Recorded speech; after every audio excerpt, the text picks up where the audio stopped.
जय हिंद दोस्तों। आज फिजिक्स के इस वीडियो में हम आपको द्रव्यमान एवं भार के बारे में बताएंगे। द्रव्यमान क्या होता है और भार क्या होता है। तो द्रव्यमान किसे कहते हैं, सबसे पहले इसी की बात कर दें। द्रव्यमान को m से दर्शाते हैं। आप स्मॉल m, कैपिटल M किसी से भी दिखा सकते हैं। द्रव्यमान, इसकी परिभाषा बहुत सिंपल होती है। जैसे यहाँ मैं एक एग्जाम्पल लेके आपको समझाऊंगा तो आपको ज़्यादा समझ में आएगा। जैसे मान लीजिए कि मैंने लिखा है एक वस्तु की लंबाई, सपोज दैट 10 मीटर है। कितना है भाई? 10 मीटर है। तो लंबाई 10 मीटर है तो ये इसका परिमाण है।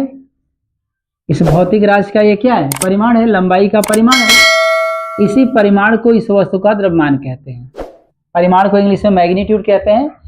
किसी भी भौतिक राशि के परिमाण को ही उस वस्तु का क्या कहते हैं? द्रव्यमान कहते हैं। केवल परिमाण को याद रखिए, इसमें दिशा नहीं लिए हैं हम। केवल परिमाण को ही हम क्या बोलेंगे? उस वस्तु का द्रव्यमान कहते हैं। इसे आपको याद रखना है। दुनिया की किसी भी वस्तु के परिमाण की अगर हम बात करें तो पहले हम भौतिक राशि सेलेक्ट करेंगे और उस भौतिक राशि का जो अपना परिमाण होता है उसे उस वस्तु का द्रव्यमान कहते हैं। इसे आप याद रखेंगे। द्रव्यमान परिमाण को रिप्रेजेंट करती है, इसलिए अदिश राशि है। कैसी राशि है? अदिश राशि है। इसको आप याद रखिएगा। द्रव्यमान कैसी राशि है? अदिश राशि है। मतलब इसमें केवल परिमाण होता है, दिशा नहीं होती है। दूसरी बात, इसका एसआई मात्रक क्या होता है? किलोग्राम होता है। और सीजीएस मात्रक क्या होता है? ग्राम होता है। सीजीएस मात्रक क्या होता है भाई? ग्राम होता है। ये सब सारी बातें मैंने आपको पहले ही बता दिया है। इस तरीके से द्रव्यमान हो गया। एक और परिभाषा मैं द्रव्यमान की बता रहा हूं अपने तरफ से बता रहे हैं जानकारी के लिए आपको। जैसे किसी वस्तु के परिमाण को उस वस्तु का द्रव्यमान, किसी भौतिक राशि के परिमाण को उस वस्तु का द्रव्यमान कहते हैं। ये अकॉर्डिंग टू बुक परिभाषा है। तो थोड़ा मैं अपने मन से आपको परिभाषा बता रहा हूं। कोई भी वस्तु जिससे मिलकर बनती है, जिन जिन चीजों से मिलकर बनती है, वही उसका द्रव्यमान कहलाता है। जैसे मैं एक बर्तन लिया हूं। इस बर्तन में हम ये जो लिक्विड लिए हैं, द्रव लिए हैं, सपोज दैट एकदम प्योर पानी लिया है। इस पानी में मैंने चीनी डाल दिया। पानी का अमाउंट सपोज 100 ग्राम है। कितना है? 100 ग्राम है।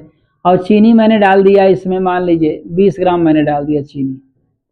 कितना डाल दिया? 20 ग्राम।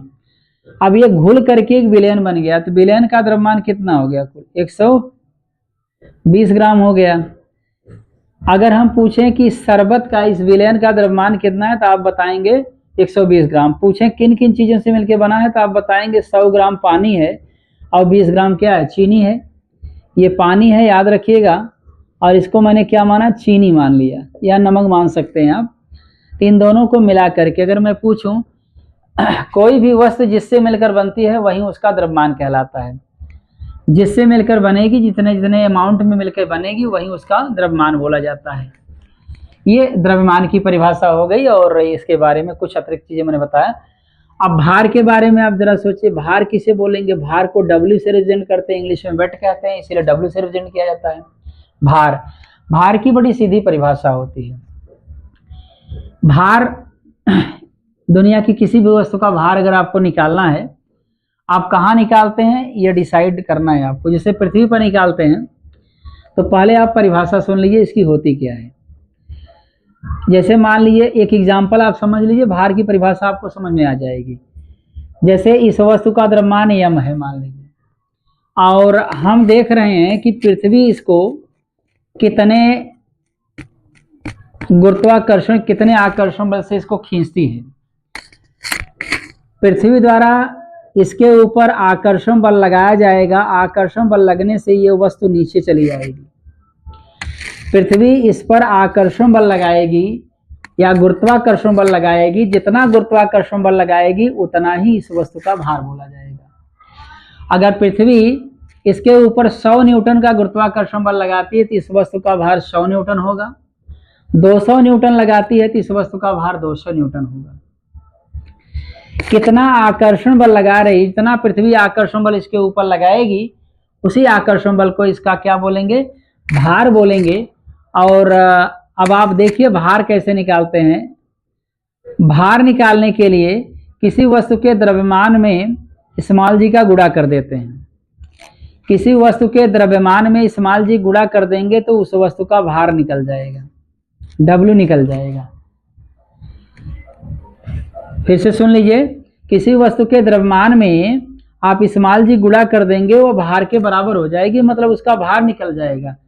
और भार एक सदिश राशि है, क्योंकि ये गुरुत्वाकर्षण बल या आकर्षण बल के बराबर होती है, पृथ्वी द्वारा लगाए गए आकर्षण बल के बराबर होती है, इसीलिए ये सदिश राशि है। इसका एसआई मात्रक न्यूटन होगा, सीजीएस में डाइन होगा। आपको पता है W = m/g, जहां m इस वस्तु का द्रव्यमान, g पृथ्वी द्वारा लगाया गया पृथ्वी का अपना गुरुत्वीय त्वरण है।